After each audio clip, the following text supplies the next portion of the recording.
system because it was working, but the coach just wasn't working.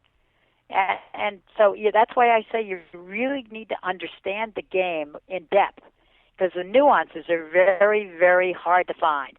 And I think that the reason that we have less competitiveness today is because there aren't a lot of brains in there in those businesses, and that's why they're struggling. So they just keep flipping it over and flipping it over. And we had much better football in the 80s and the 70s because it was much more competitive. And today it isn't. Today there's only maybe there's 5 teams that keep coming back, and that's not really great for football. It really isn't. So I just think they have to start teaching a lot of these younger kids who are hanging around as assistants, and they've got to learn a lot more than they know. And the owners have to learn more. If they're really interested in their team, they should learn as much about football as they can, from every play to every nuance, and they can do that by watching a lot of film. And it's pretty easy once you watch enough of it to pick everything out. So, and that gives them enough smarts to be able to know who to hire and who not to hire. And I think that the last game the Eagles played with Shermer being the head coach and won 35-30 against the Giants, and it looked like the players really played for him because they weren't scoring that kind of numbers. And the Giants aren't that easy. So it looks to me like Shermer has the help of his players. And that's the single most important thing, because if players don't want to play for you, they quit. And one of the things that I realized in thinking about Chip Kelly and why they hated him is because in every contract with the professional football players, they have incentives. And the incentive clauses are based on the particular scheme that they play. And if you're a wide receiver and that scheme is going to be conducive to you catching balls, you're not going to make the incentives. And those incentives are up to $1 million a year. Same thing with the running back. DeMarco Murray, he got screwed because they didn't have the right plays for him. So he probably didn't earn anything in incentives. And that's what kills these guys, because they want the money, they want to play hard, but they don't want to play when it's not a fair, level playing field. And when the coaches have different schemes that they can't earn the money, they're really not giving all their effort. And a lot of teams don't even understand that, because if you haven't done their contracts, you don't know the little things that are happening that are reasons to get them more sacks, to get them to the Pro Bowl, all of the things, and there are ways to incentivize them. But each time you change a coach, those incentives don't work anymore. You're right. They don't fit. Sean Lee, this last game, actually sat out for the Dallas Cowboys.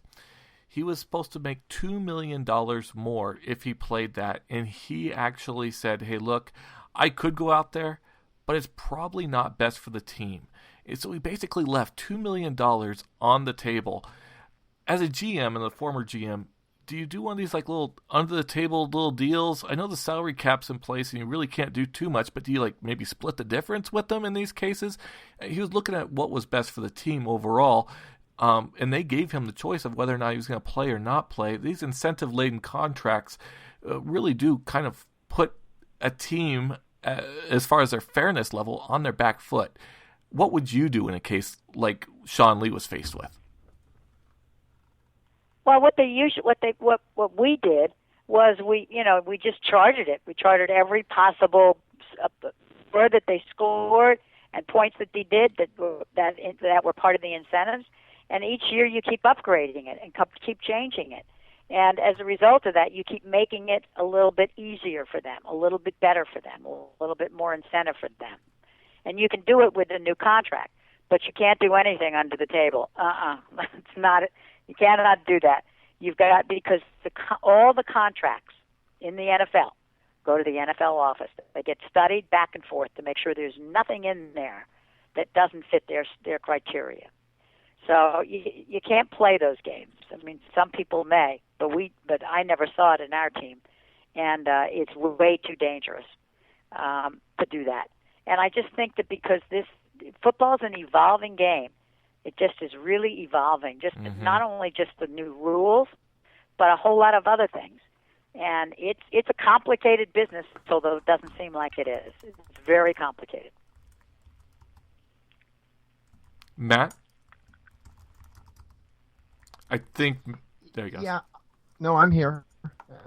This has been great. I actually wanted to go back to something Marnie said and ask you, because she made a great statement about the, keeping the culture alive. And it seems like over the last couple of years, these coaches get 1-2 years max to do something with a team. And if not, they're out.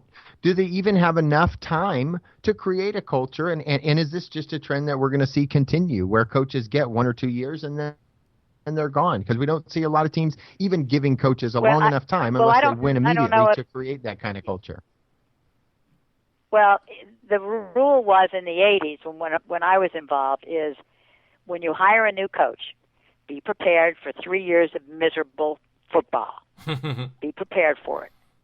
And that's usually, it takes a coach about 3 years and a team and a scheme to get into the momentum that you have to have. You just can't do it in 1 year. And even Chip Kelly, no matter what he tried to do for 3 years, he couldn't do it because the scheme didn't work.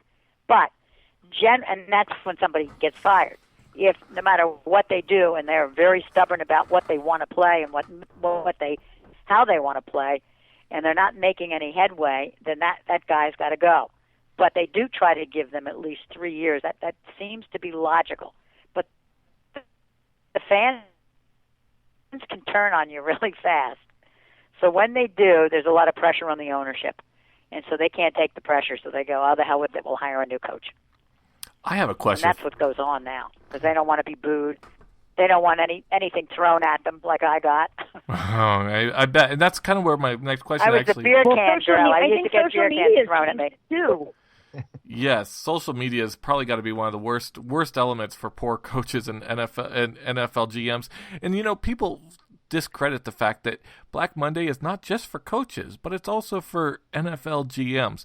And, Marnie, my question for you is, growing up in a household with all this, NFL publicity, all these, firings, hirings, short-term contracts here, there, so on and so forth, what was the house like at the end of football season? What did it feel like with the pending dooms of people all over the NFL? Was it scary?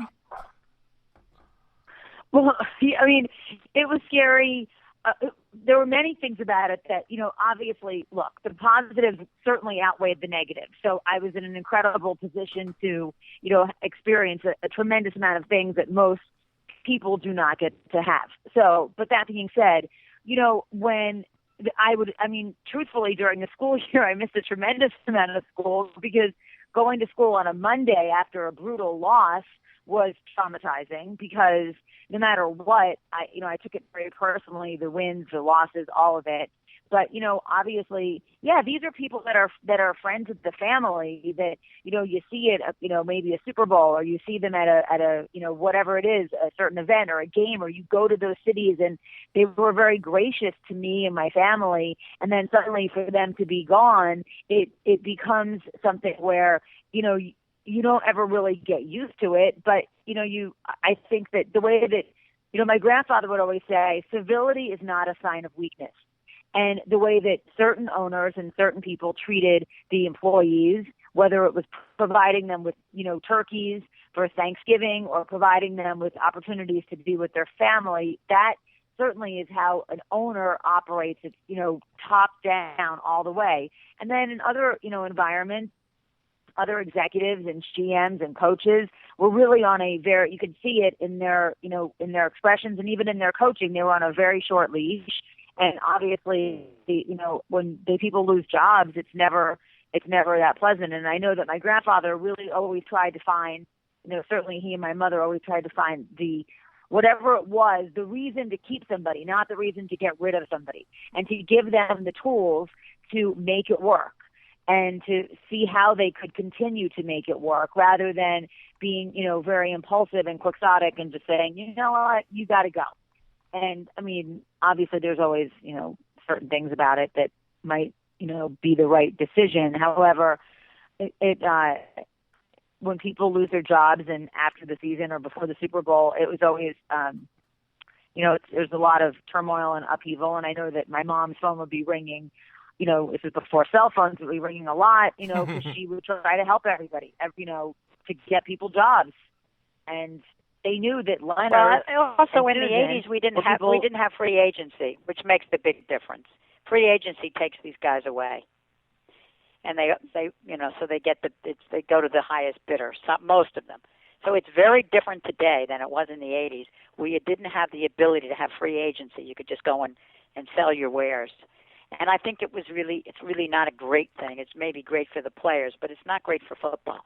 Because every year there were different players, and the young kids who loved these guys, and they're gone, and it really has hurt this sport tremendously. Yeah, it really has.